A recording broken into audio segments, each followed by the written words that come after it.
Welcome into Caldwell Sports Commentary, and it's good to have you, Pop. Very close to the last episode we just did, but something amazing happened. Yeah, something we didn't anticipate. Something historic that's never happened before. Correct. The Tobacco Road Rivalry on the biggest stage in the Final Four, and help me out, New Orleans. We're in New Orleans this year. That's right. We move it every year, so I don't know where we are, but we're in New Orleans this year. Yeah. In the Bayou. And What do so you think? Tobacco Road moves southeast. Southeast. About 600 miles southeast. It's exciting, don't you think? Yeah, I think this is definitely, as you said, historic. Has never happened in the NCAA tournament at any point, let alone in the Final Four. And don't let my attire fool you. I will try to be a capital J journalist today. I want to talk about Duke and give them their flowers because they're a heck of a program. My goodness Absolutely. gracious. It wouldn't be a rivalry if it was unequal. And, Batman has to have his Joker. So, I hats off to Duke and Coach K. You do the math, figuring out who's Batman. You make and who who's Batman and Joker is. Anyway, let's talk a little bit about Duke as a program. They won in 91, 92, 01, 10, and 15. Right.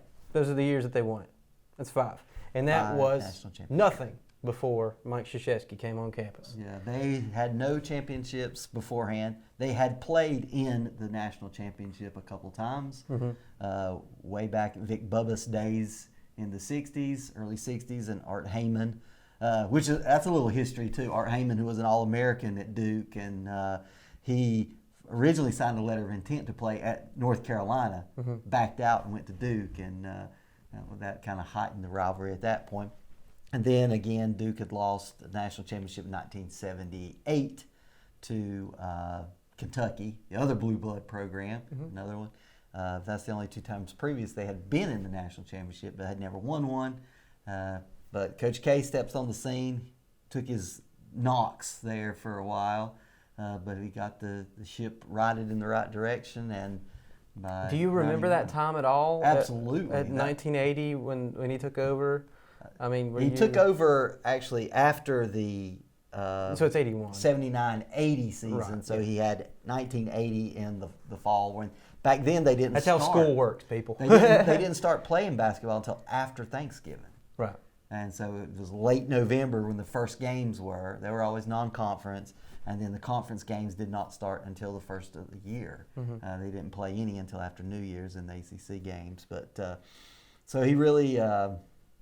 His all-time record, Coach K, 1202, 1,202 wins now, 367 losses.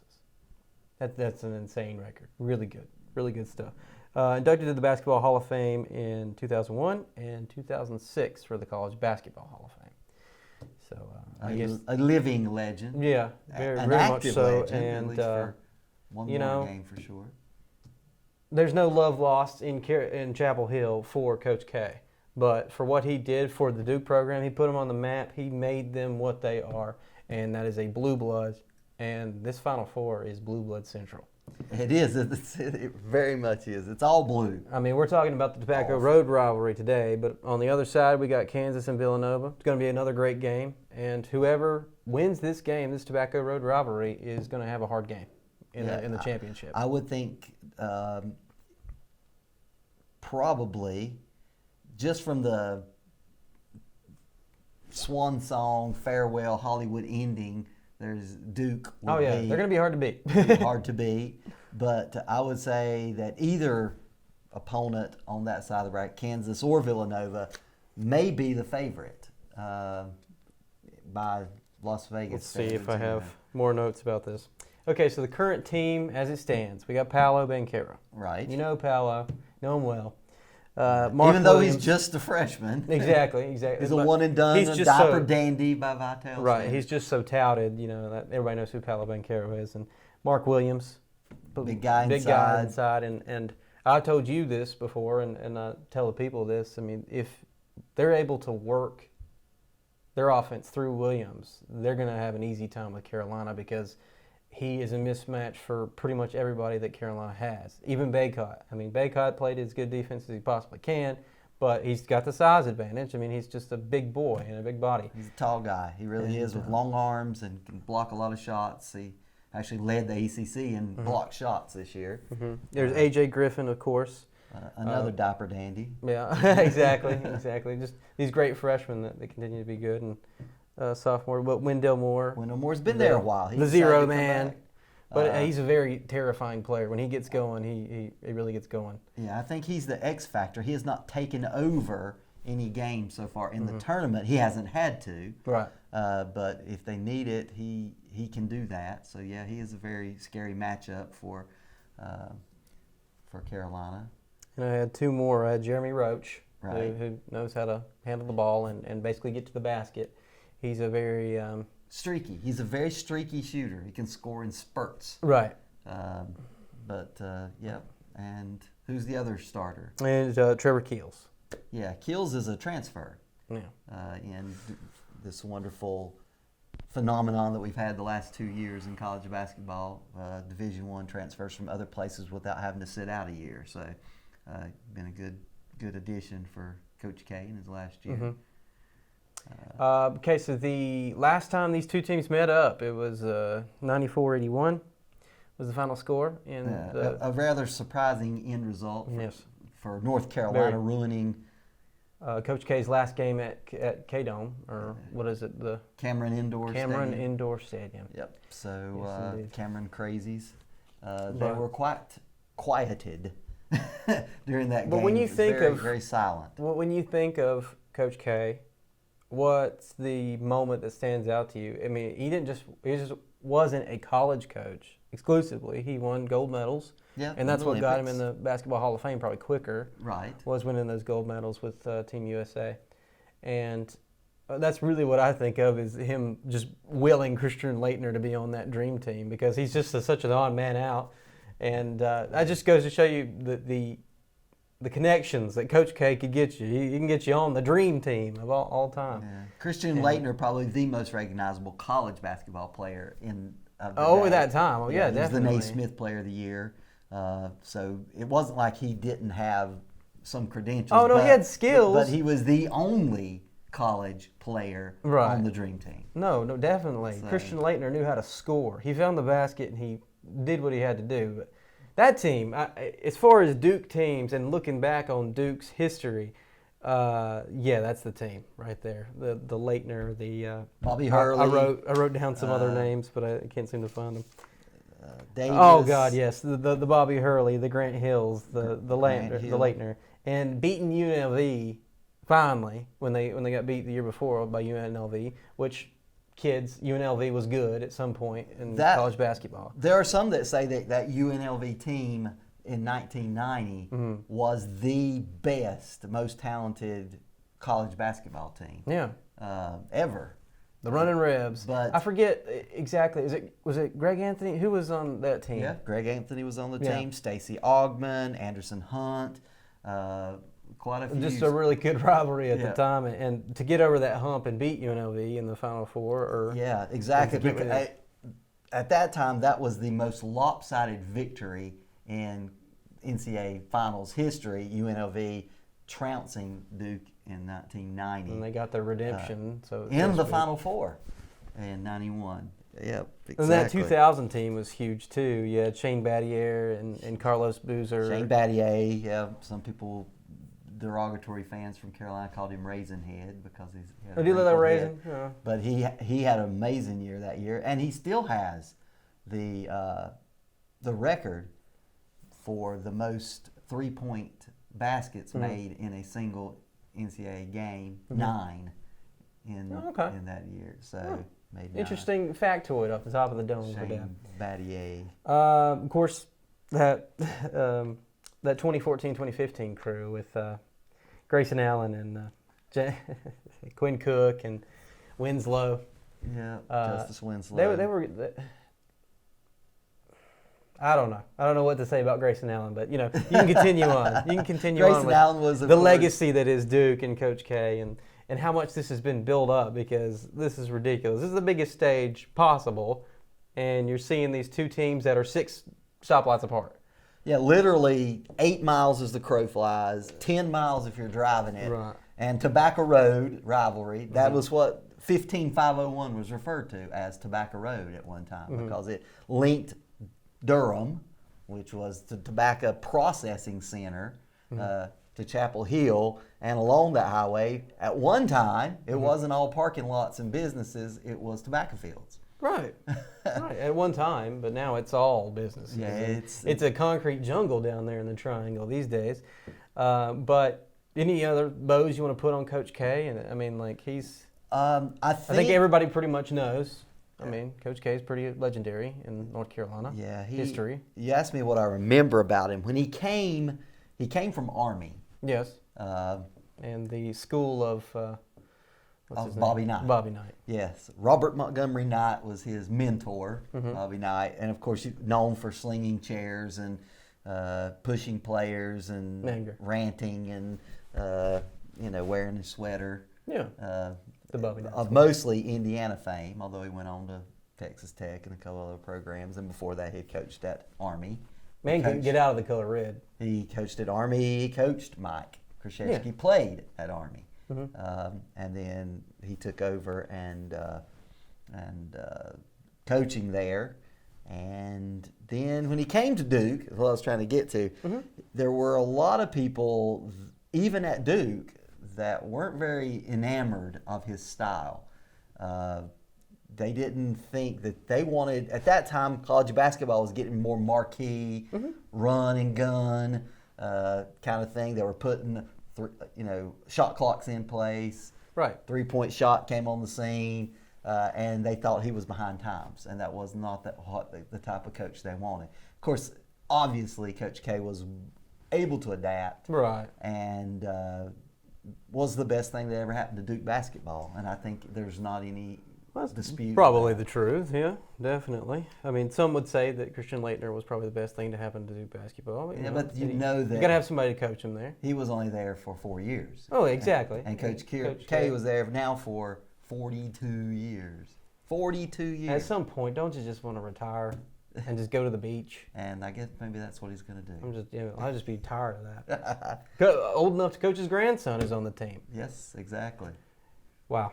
Anyway, Coach K, hats off to him. I mean, 5 titles. It's nothing to shake your nose at. Absolutely. And maybe a 6th to all the Duke fans out there. Shout out. Maybe you'll get your 6th this weekend. Well, it'll be Monday. Monday. We'll see. Anyway, enough about the Blue Devils of Durham, North Carolina. Let's move on to the Tar Heels. All right, we know this. I don't know a single thing about the North Carolina Tar Heels. All right, let's talk about their championships a little bit. Okay. Do you remember 57? No, you weren't alive then? No, no, not even. Do you remember 82 maybe? Absolutely. 82? And 1977, I remember well. Marquette beat North Carolina in the championship. And the next year, in 78, Kentucky beat Duke. So the cover wasn't completely bare when Coach K got there. They had success just a couple years before. No. However, the mid-'70s was a bit of a death valley for the Duke program in the mid-'70s before Bill Foster came to Duke. They had a run there that was not very good, and North Carolina Tar Heels beat them. All this Duke talk in my Carolina segment. Keep going. But I was going to say, North Carolina beat Duke 16 straight times in the mid-'70s. And that was the longest streak we had between the two. Since before, back in the 20s, which of course I don't remember, but I remember very well. In 70, and I remember the 82 championship very well over Georgetown. But I also remember them losing to Indiana and Isaiah Thomas in 80 to set the stage. That was that was pre-Michael Jordan. Michael Jordan came on the scene in 81. So, and in 82, honestly, kind of changed Dean Smith's career. I mean, Michael Jordan was, okay, this guy's good enough that I don't need to base a whole offensive and defensive strategy around this guy. He can be, a transcendent player that I can just let him go. Which is kind of interesting that he became that kind of player, because up until 1979, I believe was the first year they allowed freshmen to start on varsity teams. which is wild. I don't know why you wouldn't. And I mean, of if they're course, good enough. Michael Jordan was good enough to start in yeah. 1981, 82 season. Right. Hit what is probably the most famous shot. The shot. Yes, indeed. 15-foot jumper, and they won the game over Georgetown. So they won it in '93. Yep.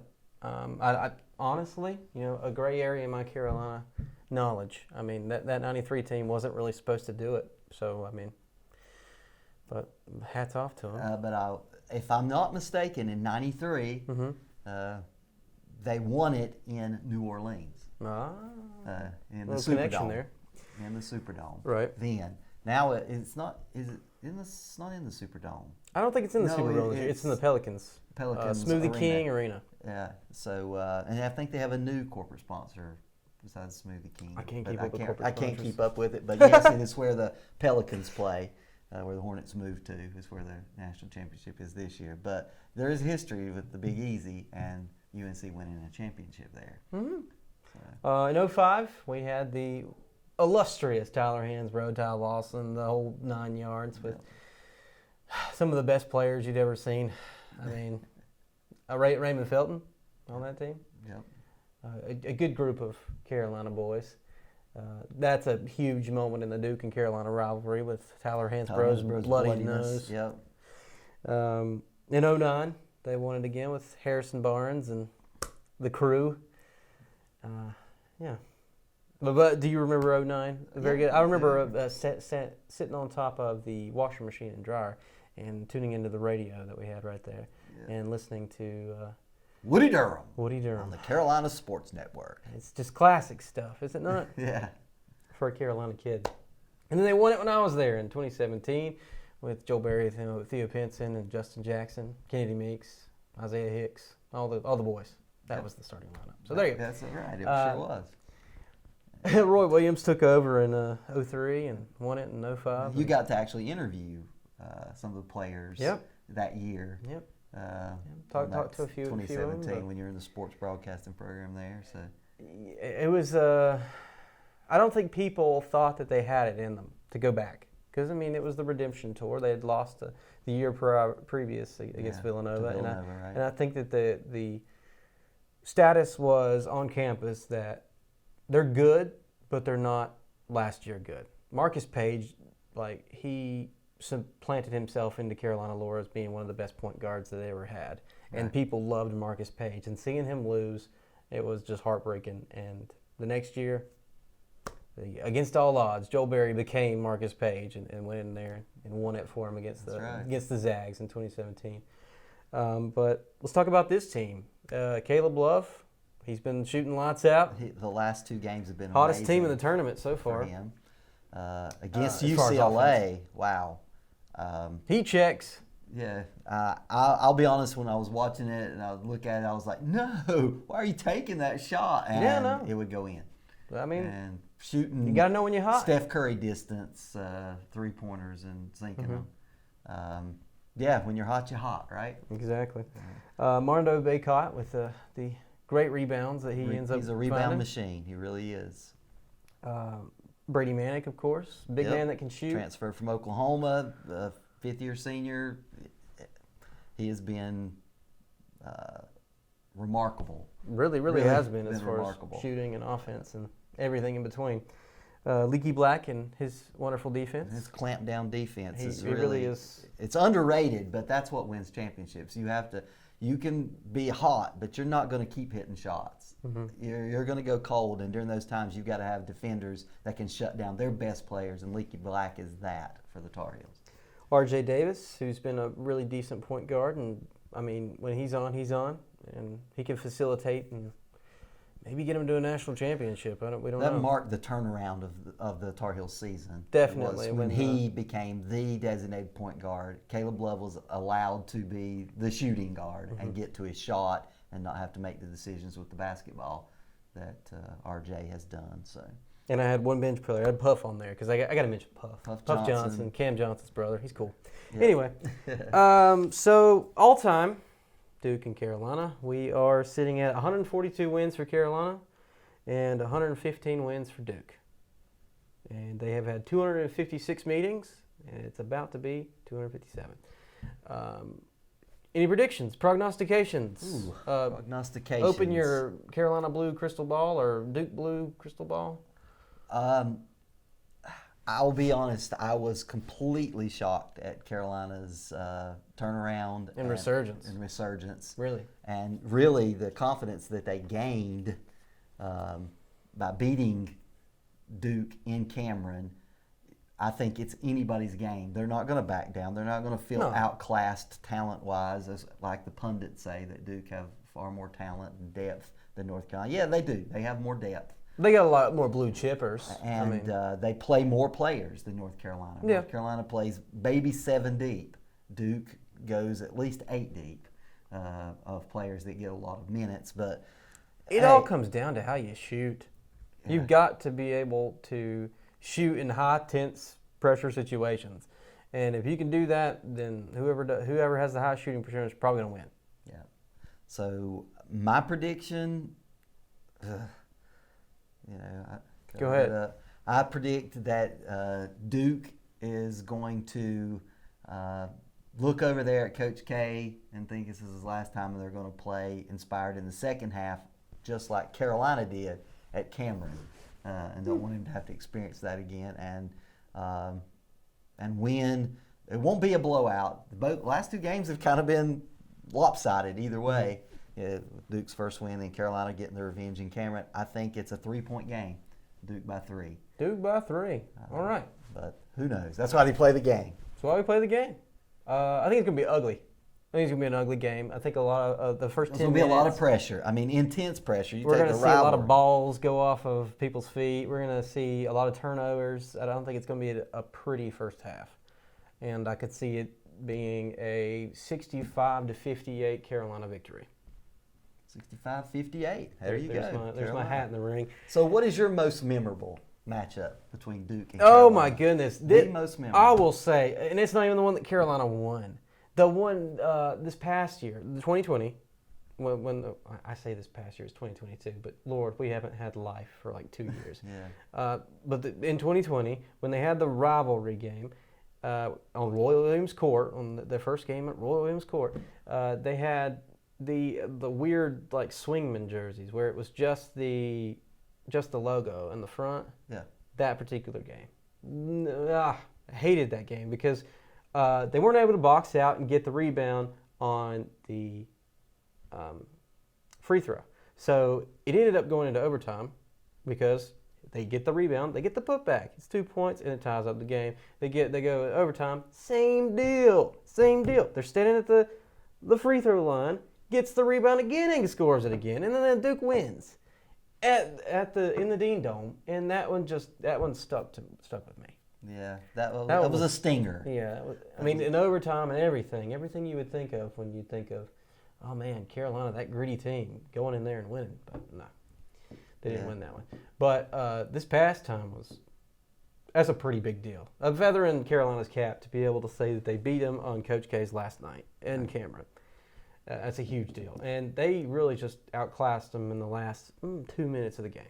Yeah, I think what marks this rivalry probably more than any other rivalry in college basketball and maybe in all of sports is the fact that despite whatever season they're having, whether it's the Coach K out with back injury years with Pete Gaudet coaching or whether it's Matt Doherty in the years when Carolina had, it didn't matter. Records aside, they're going to be it's Duke Carolina, and it's going to be that. It's going to be competitive. Stage. It's going to be.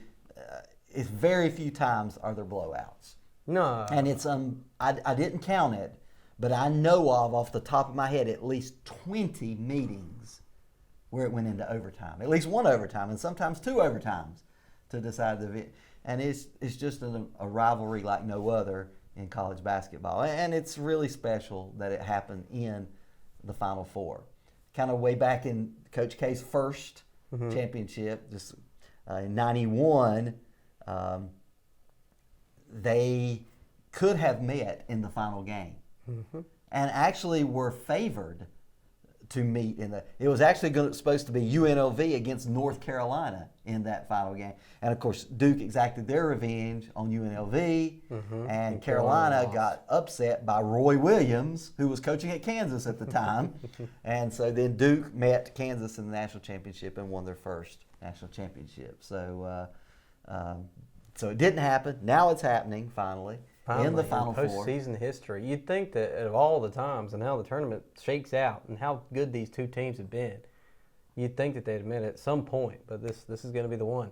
Yeah. And this will be, as I said, a feather in their cap for whoever wins. I mean, you get to say that you beat Duke or you beat Carolina in the only whoever is the player of that game is going to be forever remembered in the annals of college basketball history. Definitely.